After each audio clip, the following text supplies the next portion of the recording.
been a vegan since 1979, and I first tried to get involved with the animal rights movement, the animal advocacy movement, in 1977. Trying to join the Hunt Saboteurs then. There was nothing much going on. I was in a place called Scunthorpe, which is a little bit out of the way in England. And so it wasn't until 1979, by which time I was in Essex, that things kind of took off for me, and I started going sabbing. So I got pretty experienced as being a Hunt Saboteur, and I was also quite lucky in the sense that there was a lot of supportive people around there, so I kind of went vegan within 3 months. So I'm always quite thankful in a way that I didn't go through a vegetarian phase. I know that a lot of people, get stuck in that, if you like, and you see a lot of people saying, well, if only I'd have gone vegan earlier, or this kind of thing, So I was quite lucky in that sense. By the time we get to the 1980s, which is here, I'm in Liverpool at this time, so I was a member of the Merseyside Sea Shepherd crew, and Sea Shepherd in Europe was quite big at the time, under the leadership of a guy called David McCall, who sadly died now. And what happened was the Scottish office, they decided to kill some seals, and normally they would kill 2,000 a year, and they decided to kill 6,000. And so Greenpeace arrived with the Rainbow Warrior, before it was sunk by the French. and they arrived, and the Hunt Saboteurs arrived, and then the Scottish office backed down, and then Greenpeace, kind of got the champagne out and the corks and everything, and sailed off, leaving the 2,000 to be killed.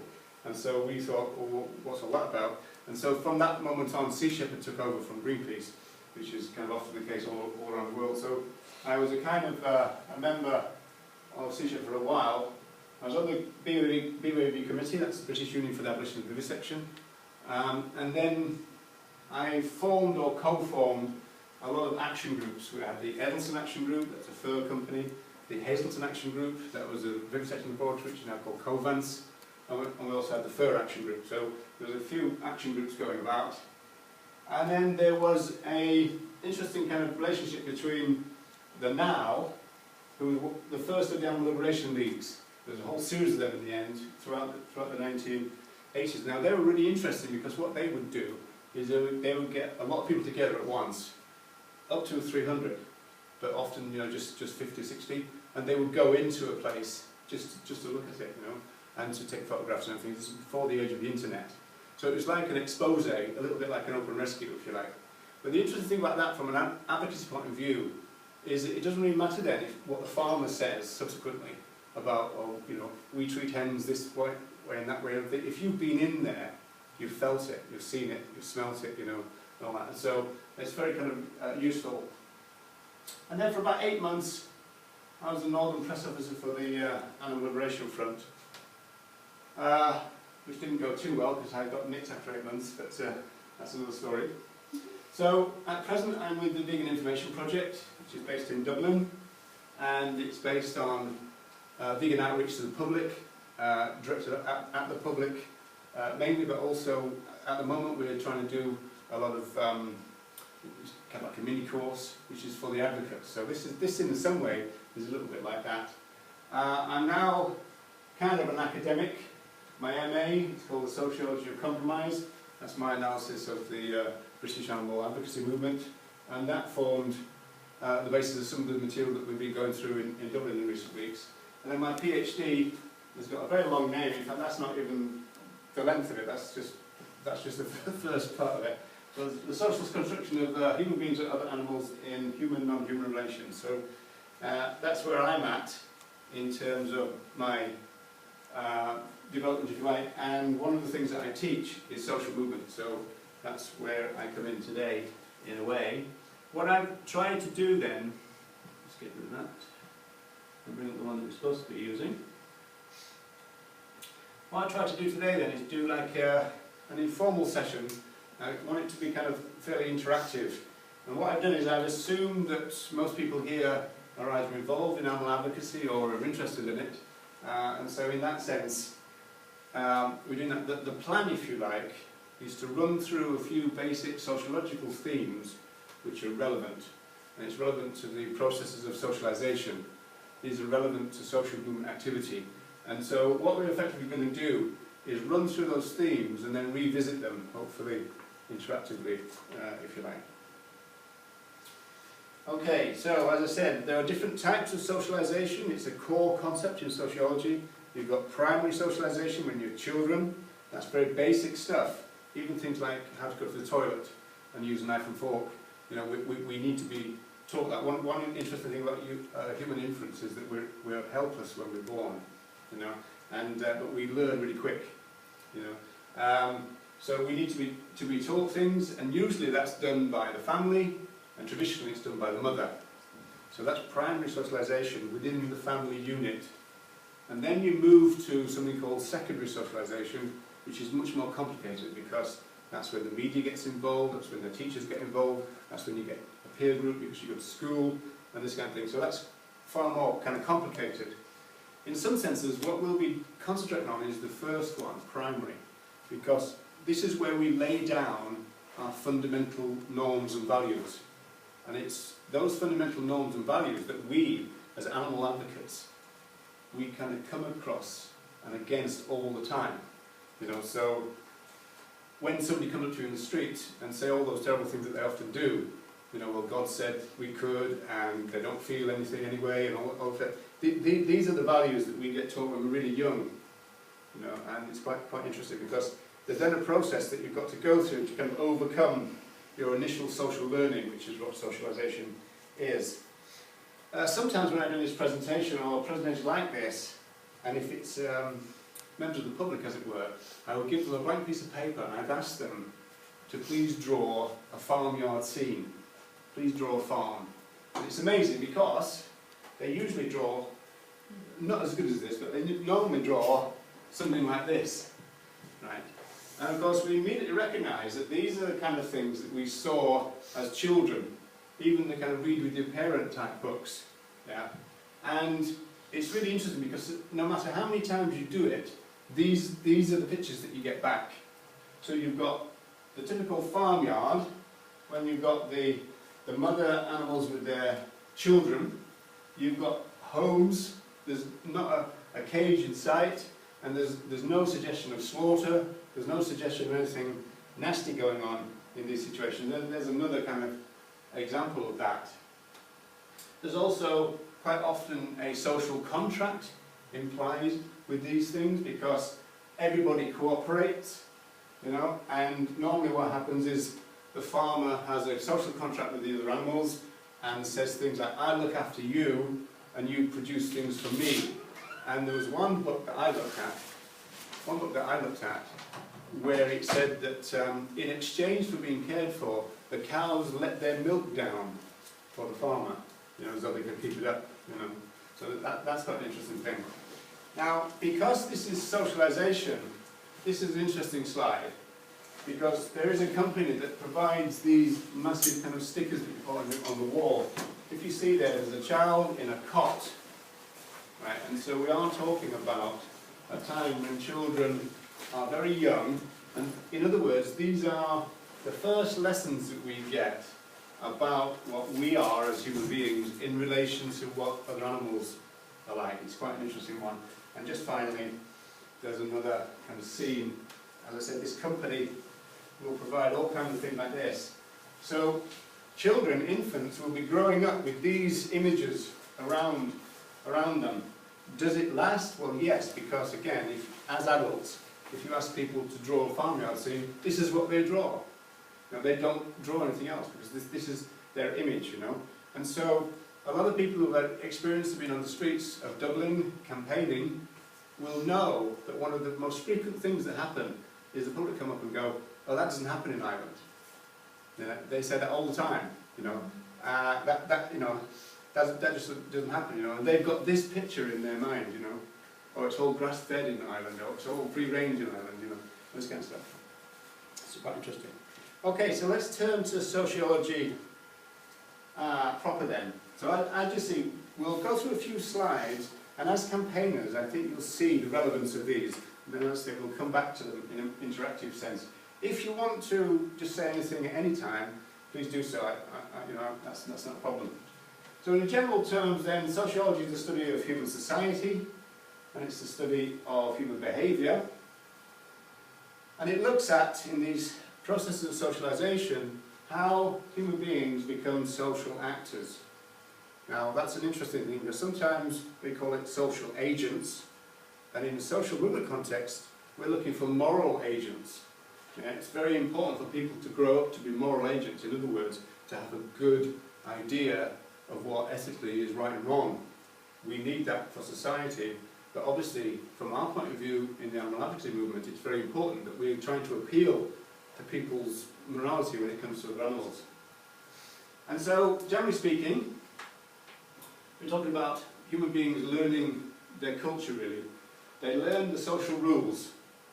They learn the norms, what is normal, what isn't normal. They learn the values, and they learn the culture.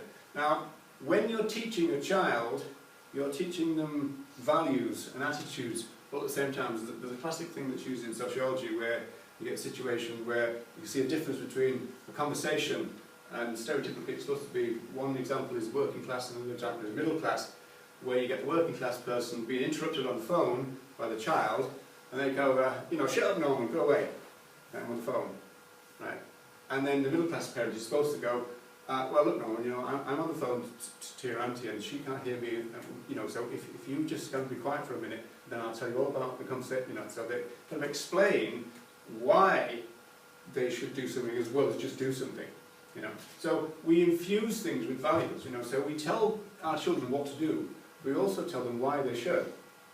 Don't steal toys from other children. Why? Because stealing is wrong. So we start to build them up into a kind of moral thing straight away. Now, the last word there is culture, and the society, amongst other things, is speciesist. So, from the animal advocacy point of view, our main problem, our main target, if you like, is cultural speciesism. Now, speciesism is everywhere. We can't not experience speciesism on a day-to-day basis. It's just everywhere, okay? Now, there is one technical note to note, I think, which is that sociologists tend to use the term speciesism in a rather wider sense that a lot of other people did, including the originators of the term. So, a lot of people think that Peter Singer was the originator of the term speciesism, but actually he just popularised it. The person who came up with it, coined it, was called Richard Ryder. Yeah? But this is what a sociologist says. This is David Nybert, his book called Human Rights, Animal Rights, Human Rights, the way around. And he talks about the entanglement of the oppression of both of these groups and the liberation of these groups. But he says, speciesism is an ideology, that is, a set of widely held, socially shared beliefs. As we'll see, speciesism, like racism, sexism and classism, results from and supports oppressive social arrangements. What he's really saying there, and what a sociologist will say to you, is that speciesism is not embedded in individual nasty people. It's in our very culture. We kind of almost like breathe it in all the time. And in some senses we are taught speciesism. And going back to the title of the talk, that we're growing up as animal lovers who won't harm animals, well that brings in the ideology of animal welfarism. So we've got a couple of ideologies to think about during the evening. The ideology of speciesism and the ideology of animal welfarism, which effectively says that non-cruel use is feasible and possible.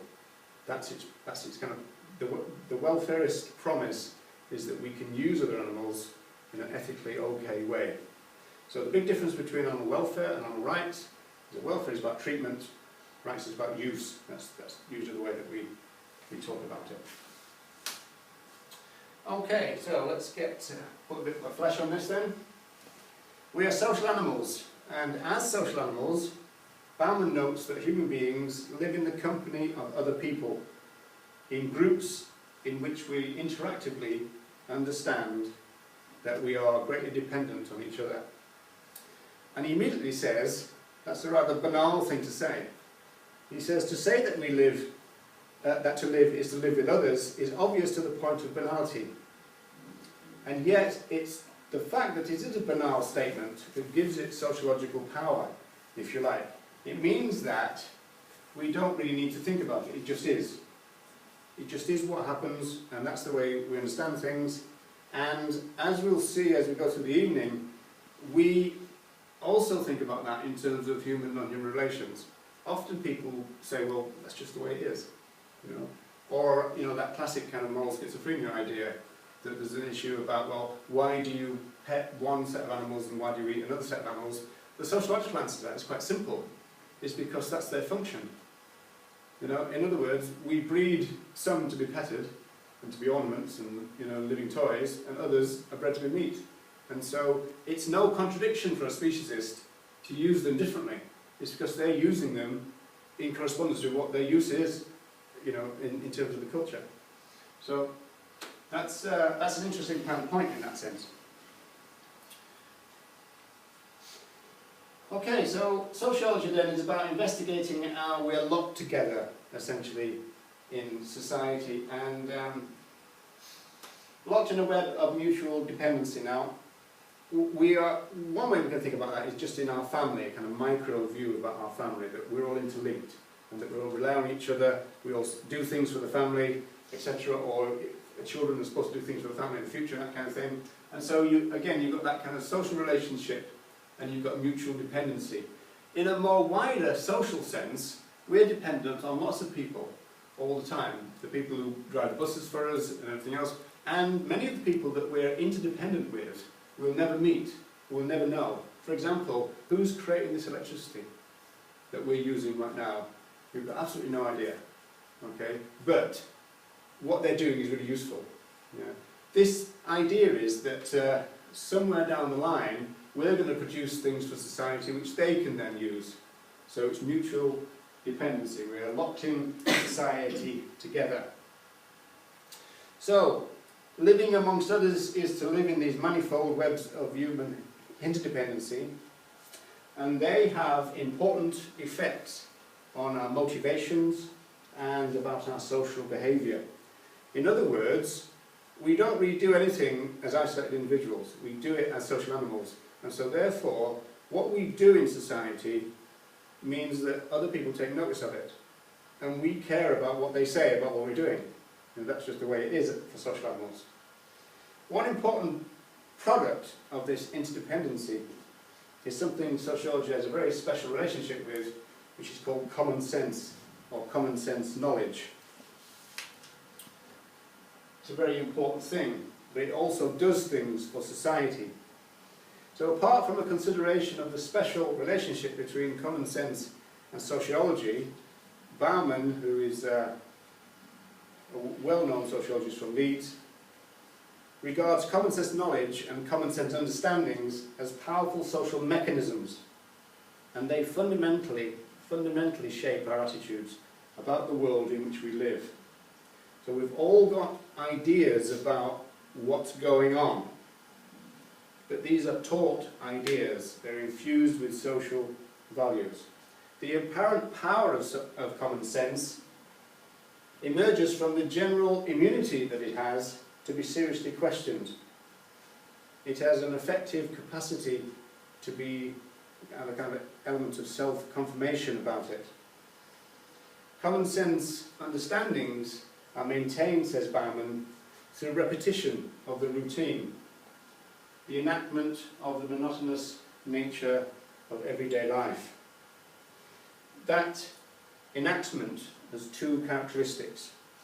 It informs our common sense.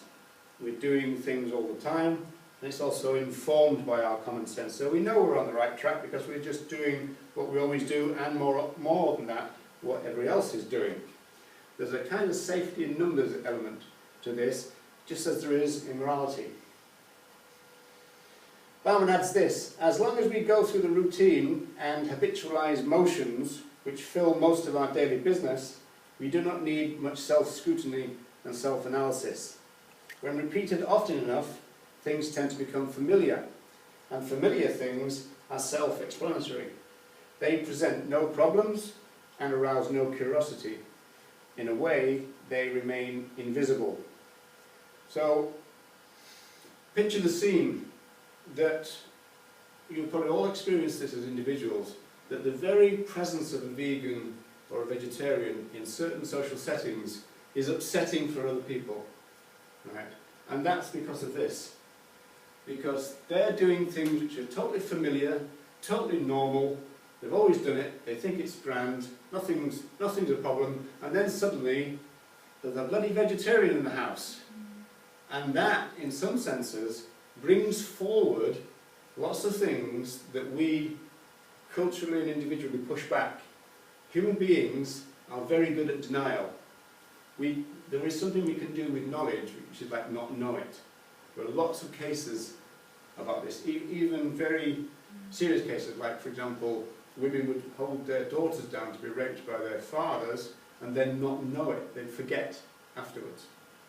Right? We've got very powerful defence mechanisms going on. There's some really kind of powerful things that go on in there. So repetition is important, and when it talks about routine, you've got to understand that sociologically routine is very important as well. In fact, if most of the time, for most of the day, we know exactly what's happening in general terms, we've got a good idea when we interact with everybody or with machinery, whatever, exactly what's going to happen. If it wasn't the case, living would be terrifying. If, for example, you had no idea what somebody that you're about to kind of pass or meet was going to do, it would be absolutely terrifying. Okay? We've got a pretty good idea. Because we're social animals, we know what's going on, and we expect other people to react, roughly speaking, in a way that makes sense to us. Because we're social animals, we know how to behave. We know how to follow social rules. We follow social rules all the time. In other words, sociologically, most people are conformists. Yeah? But that's good for society in the sense of function. You've conformed by, I don't see anybody in the nude, I don't see anybody in their party gear or swim gear, because you conform to the norms and values of coming to a place like this. I've conformed in the sense that I brought all my stuff and my notes, so I'm conforming as well. We're all conforming to create this place and this event. We're all conforming in order to do it. Now, if we didn't do that, it would be a bit crazy, If you came in here and I just suddenly started going wild, it wouldn't be what you expected, right? So, routine and conformity is good for us. So, power of social groups. It's number 12. Yes. Okay, as social beings then, humans live in groups which can assert a great hold on the individual. Bauman says that a group can make people, and this means resisting the important messages of the group can be a relatively hard thing to do. Now, you'll start to see, as an animal advocate, the relevance of all this now. Effectively, it's the difference between swimming with the tide and swimming against it.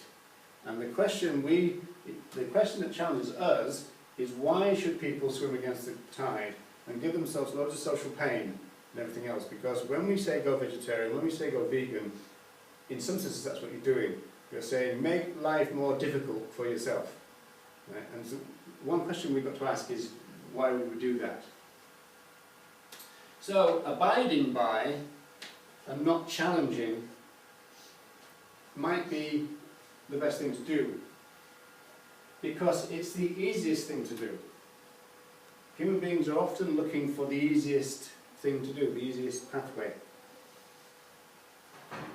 He says then that changing the individual, which the group has made, can require the utmost exertion. Therefore, abiding by is much the best thing.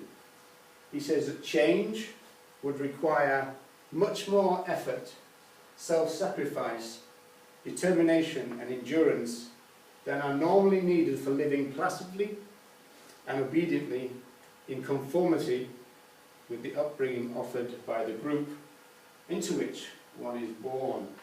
So just look at the power of the language here. Most people, in general terms, when we're just following the norms and values of society and fitting in, when we're fitting in, we're living in this way. We're placid, we're following the rules, we're obedient to the rules, to the law, we're conformists.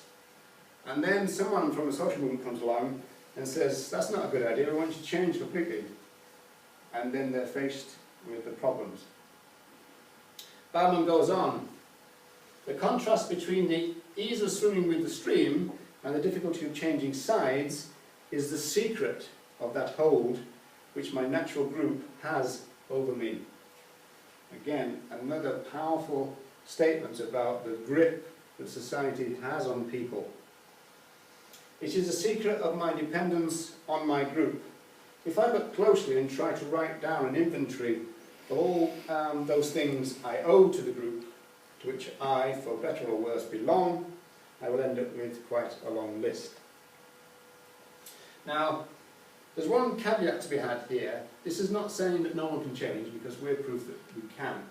What this is saying is that for some people in particular, change is very hard and painful and can take a long time, and there are substantial social barriers to change quite often, which is one thing that we've got to find a way around in terms of being animal advocates. So from this standard sociological starting point, that the socialisation process is an ongoing phenomenon, it's not limited to childhood, Bauman suggests that later socialisation can be regarded as, he calls it, the dialectics of freedom and dependence. The dialectics of freedom and dependence. And they start at birth and they end at death. Now, it's a bit of a mouthful, it's just a fancy way of saying, effectively, that sociologically we are free and unfree at the same time. If you're looking for a quintessential sociological statement, it's that we, all the time, are free and unfree. There's lots of things that we can do, we have freedom to do, but they're usually within an arena which is controlled, the structure of society. So we're free and unfree at the same time. We have some social freedoms, of course, but we're always constrained by society. The idea then is that there is a struggle between these two all the time. That's the dialectics bit. There are two important things to note here. In early socialisation, the child appears to have very little opportunity in terms of challenging the content of what she learns early on in her primary socialisation. And perhaps an even smaller sense of freedom, of choice. She can't decide, for example, which group that she will ultimately depend on in that very early time. Thus, Bauman argues that very young children effectively have no choice about family, locality, neighbourhood, their social class, or their country. These things are not in the power of young children. We are born where we're born, we're taken where we're taken by our parents, etc., etc. We often will be imbued with the values of the class of our parents, etc., etc., etc.